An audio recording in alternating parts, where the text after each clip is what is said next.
Edward Langston was a 66-year-old retired architect. His wife, Karen, was 65, a beloved former schoolteacher. But behind their perfect suburban life was a dark obsession Edward kept hidden: his 19-year-old girlfriend, Lacey Morrow. What started as a secret affair ended in a brutal double tragedy. First, the murder of Edward's wife so he could gift her Tesla to Lacey. Then, a chilling twist no one saw coming. Lacey killed him next. This isn't just a love triangle, it's a story of greed, manipulation, and murder. Watch until the end to uncover how a luxury car became the symbol of betrayal and the silent witness to two cold-blooded killings. Edward Langston had the kind of life that made people jealous. He lived in a quiet, well-manicured neighborhood in Scottsdale, Arizona, in a sprawling Spanish-style home with high ceilings, granite floors, and a garage that housed a luxury car collection. To those on the outside, he and his wife Karen were the perfect retired couple, successful, comfortable, and still taking weekend getaways to wine country or desert resorts.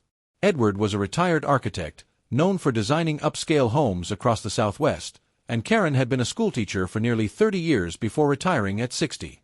They hosted backyard dinners, attended charity auctions, and even volunteered together at the local library.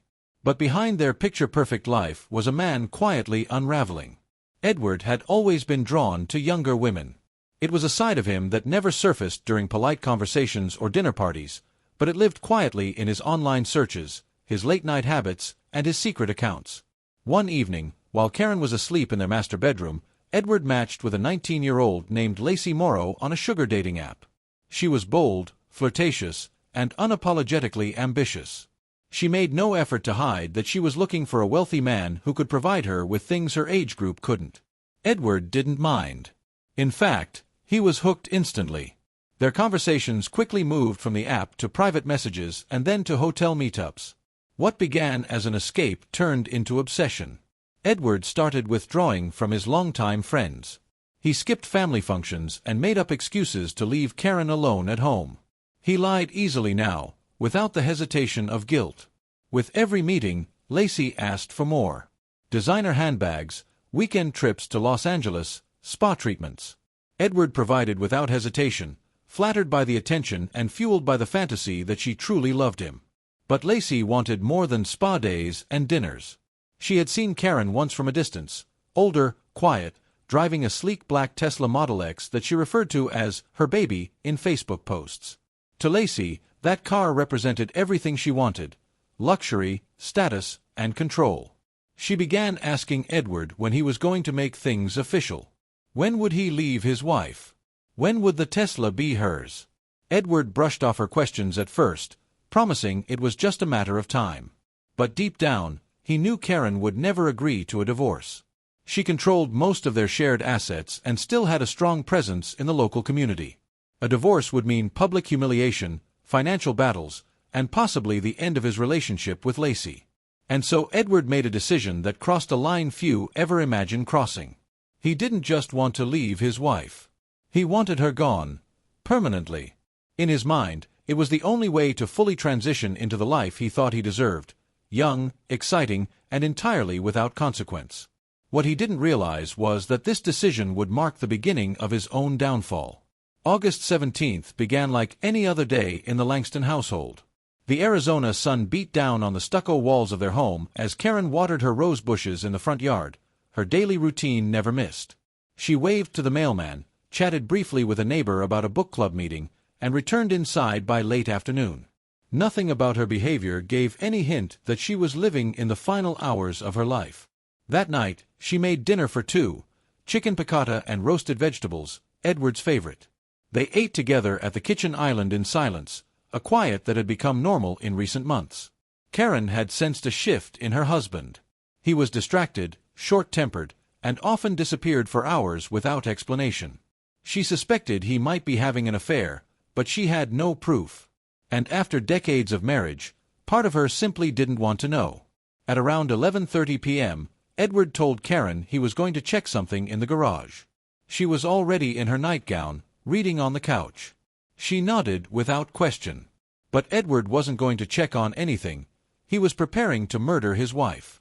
In the garage, he had already placed a hammer inside a cabinet weeks prior, wrapped in an old towel. Surveillance from a neighbor's driveway camera would later capture the flickering light under the garage door, a shadow moving back and forth inside. Just before 2 a.m., Edward returned to the living room and asked Karen to help him with something in the garage, something about a noise in the car's engine. Still groggy and barefoot, she followed him. She never made it back inside. Once she stepped past the doorway, Edward attacked. The first blow hit the back of her head, dropping her instantly. He struck again and again, each time more frantic than the last. Blood splattered across the floor, the walls, even onto the Tesla's rear bumper. When it was over, he stood panting above her lifeless body, his hands trembling, his pulse racing. Now came the cover-up. He dragged her body to the side, attempting to clean some of the mess with old towels and bleach, but the panic set in too fast. His original plan, make it look like a fall, was no longer believable. He had overdone it. So he panicked further and called 911 at exactly 2:15 a.m., claiming his wife had slipped and hit her head. First responders arrived within minutes. Edward met them at the front door, playing the part of the shocked and grieving husband. But nothing about the scene made sense. Karen's body was found near the Tesla, nowhere near the supposed fall. Her injuries weren't consistent with a single blunt impact, but rather multiple forceful strikes. There were blood trails, drag marks, and inconsistencies in Edward's story.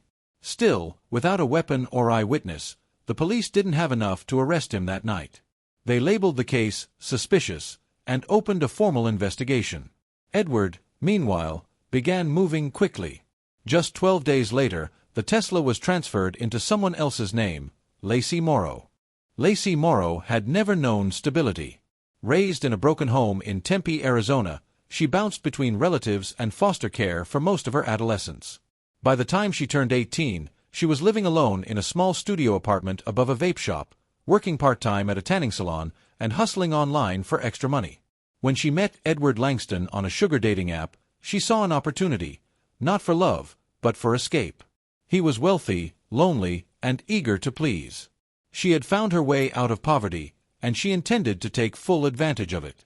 When the Tesla was finally signed over to her, Lacey felt untouchable. It wasn't just a car, it was a status symbol, a sign she had made it. She posted pictures of it online, leaning against it in designer sunglasses and tagging locations like Scottsdale Fashion Square and luxury spas. Her following grew, and so did her sense of power. She no longer saw Edward as her meal ticket.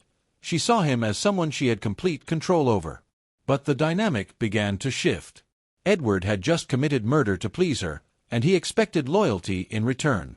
He started showing up unannounced at her apartment, calling her constantly, and insisting they be seen together in public. Lacey tried to maintain boundaries, but Edward became increasingly possessive.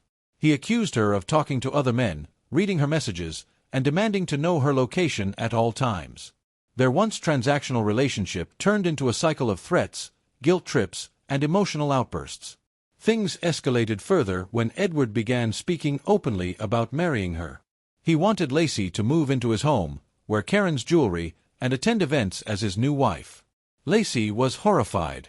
What had once been an arrangement built on money and gifts had turned into something dark and irreversible. She felt trapped, but also complicit. She knew about the murder. She knew the car she was driving was soaked in blood, metaphorically if not literally. And now, Edward was becoming reckless. He began drinking heavily, slurring his words on voicemails, and talking about how much he had given up for her. He told her he had made the ultimate sacrifice and wouldn't let her walk away. Meanwhile, the investigation into Karen Langston's death had quietly resumed.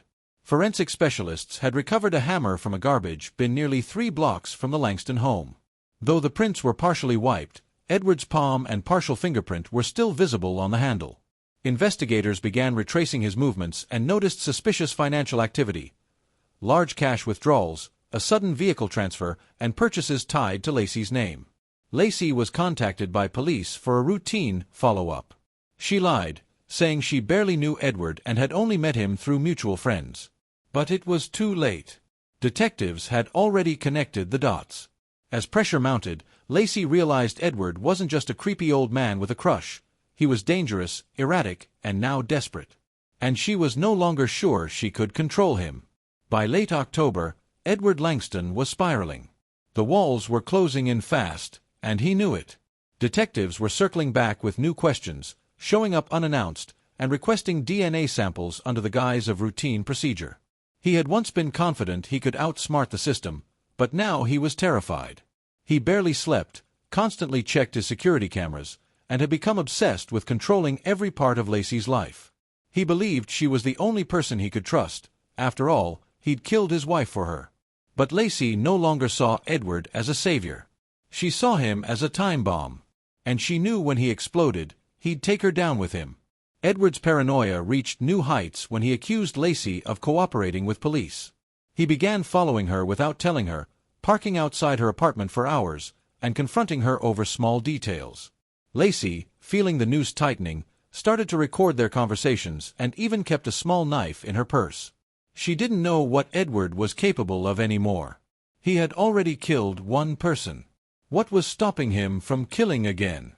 In a last-ditch effort to escape, Lacey told Edward she wanted to leave town and start fresh, just the two of them. She knew it would appeal to his ego and his desperation.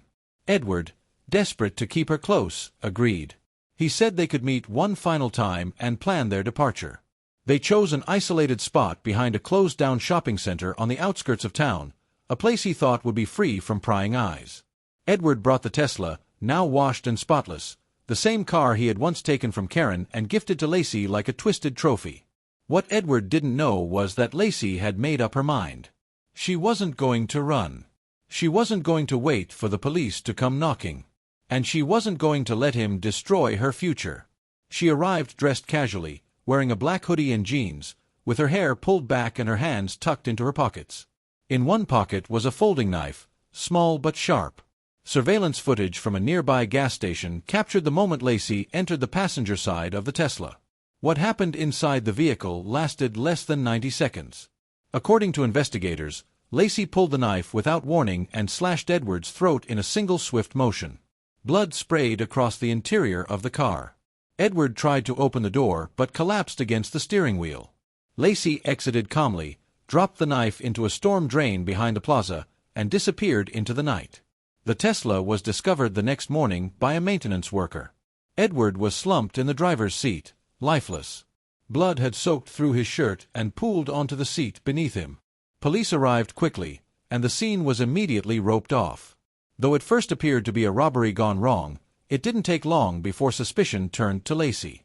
Her digital footprint, previous police interviews, and now missing presence made her the prime suspect in a murder that felt almost poetic in its cruelty. The manhunt for Lacey Morrow didn't last long. Within 48 hours of Edward Langston's body being discovered, detectives traced her cell phone movements and financial transactions to a roadside motel just outside Flagstaff. She was arrested without incident, sitting on the edge of the bed, scrolling through her phone, as if she knew it was only a matter of time. The story gripped the media almost immediately.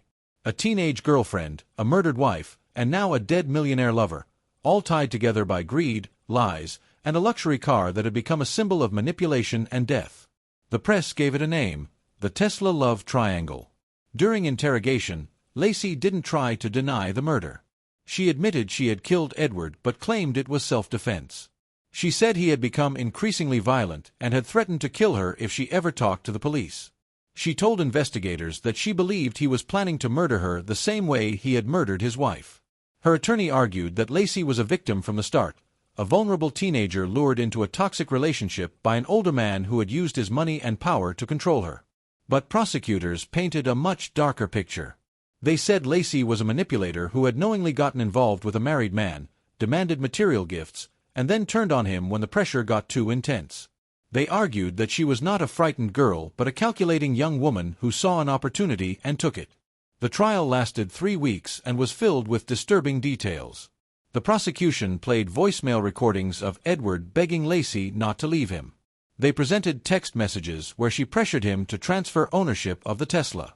They even showed receipts for expensive gifts, bags, clothes, and spa visits, all paid for by Edward in the weeks after Karen's death. The most damning piece of evidence, however, was the security footage showing Lacey entering the car with a knife hidden in her hoodie. It was premeditated, prosecutors argued. She went there intending to kill. The defense countered by calling character witnesses, including Lacey's former school counselor, who testified about her traumatic upbringing and lack of stable parental figures.